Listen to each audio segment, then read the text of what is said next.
فيسبوك، انستغرام، تيك توك، بغيف لي ريزو سوسيو ولا وسائل التواصل الاجتماعي علي موجودين. يا اخي هما يعاونوا فينا باش نقربوا اكثر لبعضنا ويخلونا نفتحوا اكثر على العالم، ولا بالعكس يزيدوا بعضوا فينا على بعضنا حتى كي نبداو تحت سقف واحد.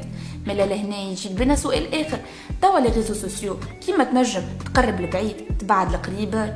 مالا اجا نفهموا البحث، احنا فهموا لوجه 9 افريل وهذه لا واش تفهم.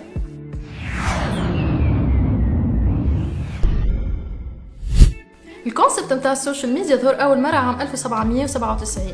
وقتها اندرو وين ريتش عمل لنا 6 degrees، ومن بعدها في 2004 ماي سبيس وصل لاكثر من مليون مستعمل حول العالم. وفي نفس العام مارك زوكربيرغ عمل فيسبوك والعباد الكل مولات اوبسيست بيه، ومن وقتها ولينا نسمع على السوشيال ميديا اخرين كيما تويتر، يوتيوب، انستغرام وتيك توك، ومازلنا نسمعوا بحاجات اخرين.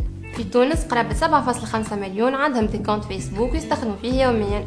هذاك علاش حاجة عادية انه اي حاجة تصير نسمعوا بها ونحكيو عليها. فيت هذه حاجة باهية، هكا كنوصلوا صوت العباد الكل.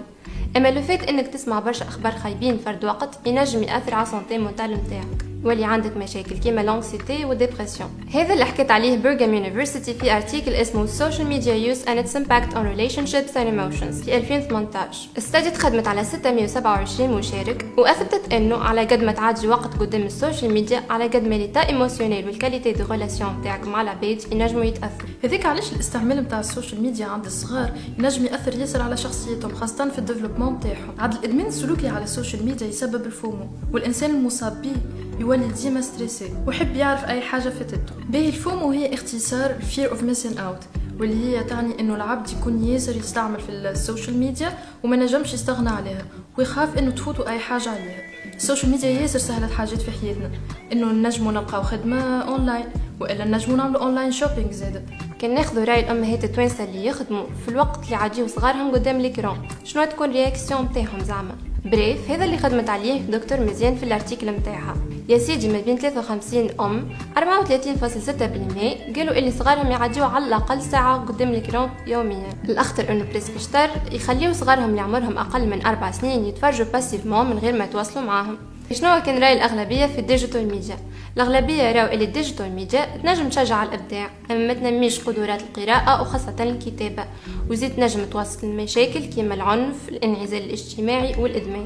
هذاك علاش الباحث تواصل ويدين باش يواجهوا صغارهم وقت يستخدموا الانترنت. هكا كنزيدوا من فرص التعلم العرضي. اش معناها؟ معناها الصغير يتفرهد وفرد وقت يتعلم حاجات من غير ما نخطوا شنو واش يتعلم. وفي نفس السياق هذا حسب دراسة قامت بها نهيب العيد في تونس، برشا باحثين ومعلمين توانسة دعاوا في السنين الأخرى على التربية الإعلامية للصغار. هذيك علاش لازم التأكيد على أنه التثقيف الإعلامي الهدف منه أن نقربوا وسائل الإعلام ونعتبروها وسيلة من وسائل الاتصال من شيرة ومن شيرة أخرى للمراقبة بطريقة تكون ألفوا نقدية وحاسمة. خلاصة الهدرة، حتى حد ما نجم يقول اللي السوشيال ميديا ما يساهموش باش يقربوا العباد من بعضهم ويخلونا نتعلموا اكثر حاجات، والدليل على هذا انك باقي تتفرج فينا على واحد من البلاتفورم هذوما. اما هذا ما لازموش يخلي المستعمل يغطس في العالم الفيرتيال وينسى الحقيقه، خاطرهم زوز عوالم مختلفين وكل واحد والخاصيات نتاعو. نستنى رايكم في لي كومنتير وزاد اعملوا طلع على السورس.